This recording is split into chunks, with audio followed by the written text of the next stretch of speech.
we talked on the show in the past about, Blizzard trying to get some deals with Netflix. I know Warcraft was on the table. Oh, that's what we're starting with? Yeah. So, dude, okay, don't get too excited. There's some answers because you want to reveal all the book details, right? You told me. Yeah. What we knew for sure was that there was a discussion about a Diablo series on Netflix. Okay.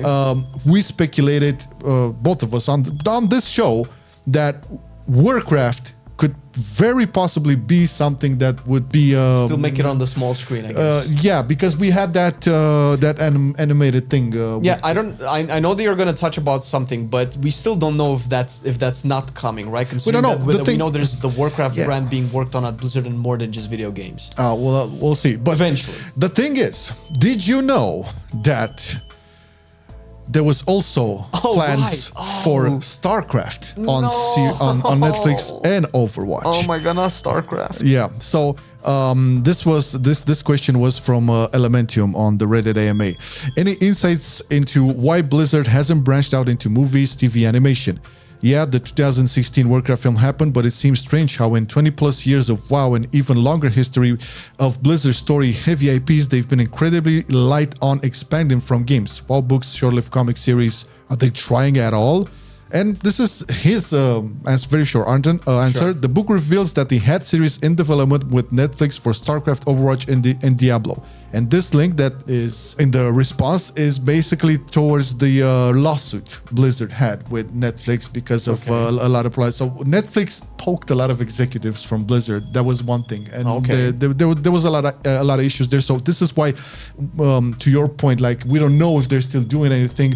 They could be doing something. They could be doing something with somebody else. We don't know, but they're probably still in like litigious terms with Netflix. But we say Netflix because that's like the go-to. It doesn't have to be Netflix. Like we know Amazon does a lot of stuff. Yeah, we know that's HBO, what I'm saying. like, but like animated, like if we talk animated, I think Netflix had the best ones. Oh yeah, well I mean if you're going to market Arcane, if you do an animated, it has to be on Netflix because there's already an audience there that expects it and appreciates this kind of stuff. And it doesn't mean that it cannot be on Amazon Prime or anything like that, but you already have a base to go off of when it comes to Netflix. So, but what I found interesting about this is like he initially typoed Warcraft there. Warcraft was never planned for this.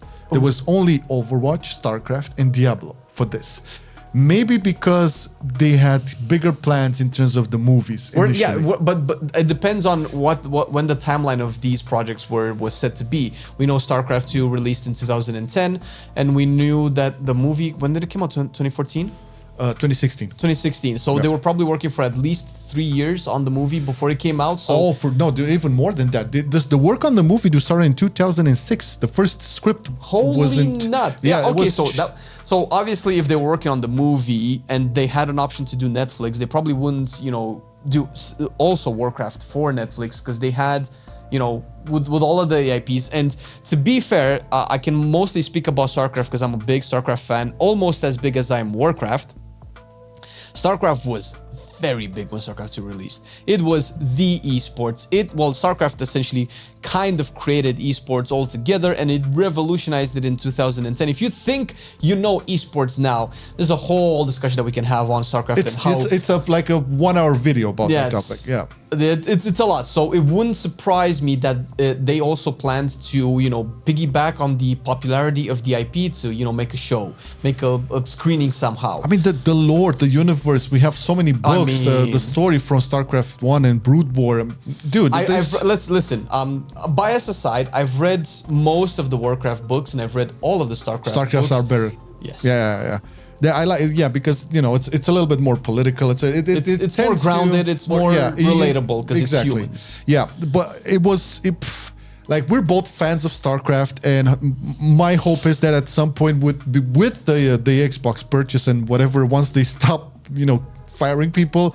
Because Xbox, Microsoft, they have this nice appetite for RTS. You see what they did with Age of Empires, the remasters for Age of Empires 4, now with Age of Mythology Retold. So they put in the resources for that. I'm really hoping, first of all, for a Warcraft 3 proper reforged, because they botched that franchise, that game so hard it's unreal with the reforged stuff. You think that's still nobody plausible? knows. Nobody knows. No. I know they can do it, but I'm not talking about the possibilities of a studio doing it. I'm talking about the possibility of people buying it. I don't think so. the At this point, I do not believe it's a discussion of whether people would buy it or not.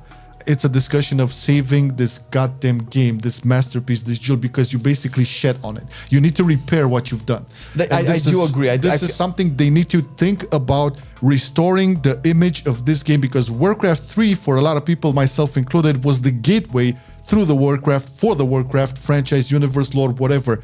And it was I think it was like the first proper RTS game where you had heroes and quests and stories, and it had the best mix of RPG / RTS into it, right? So you cannot this game at its time was a masterpiece. It's an icon. You have to repair the damage you did. This is what I'm saying. I mean, obviously I agree, and I would spend all of my money, but I've also been in the Warcraft community for the last 5-6 years, Warcraft 3 community, and the reforged damages that it did to the community are massive. So much so that pretty much the community rebranded their own clients. And to be fair, the updates that the patches that they've done in the last couple of years, is it 2 years? Is it more than a year yet? When they've made the first patch for Warcraft 3 in over like 10 years or something, updating, and they keep doing, tunings and balance changes, which is crazy to think that they've went silent for like almost a decade for Warcraft 3, and then they started to actually update all of this because they realized maybe that was their intent. Oh, hello, microphone. You need to have a goal. They basically realized that the community is actually in love with the IP, but I feel like pretty much most the people that love Warcraft 3 kind of don't really engage with the reforged version. They just play the old one. It's shit. Like I still try it once in a couple of blue moons, and I still cannot. I still play on the old models. I cannot stand that version. I don't know. It's. Plus, let's not get into it because they lied about a lot of the stuff for it. But just to wrap this part of the AMA on, Overwatch, StarCraft, and Diablo, all three had plans on having animated series on Netflix. I don't know about Overwatch and StarCraft anymore, but Diablo is picking big steam. Diablo is actually a phoenix resurfacing from the ashes. The new expansion is coming out in 2 days, and I don't know if I will survive.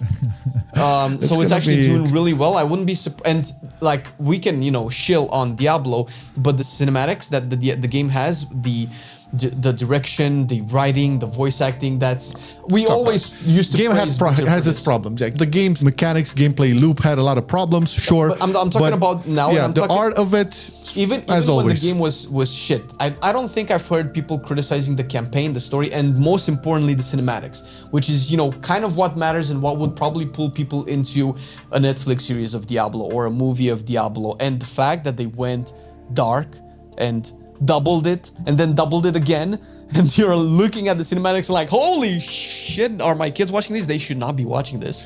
Yeah, I don't think that would be on Netflix though. Yeah. I think that it would be dark, but I don't think it would be that gory, because Diablo 4 was outright disgusting at some point.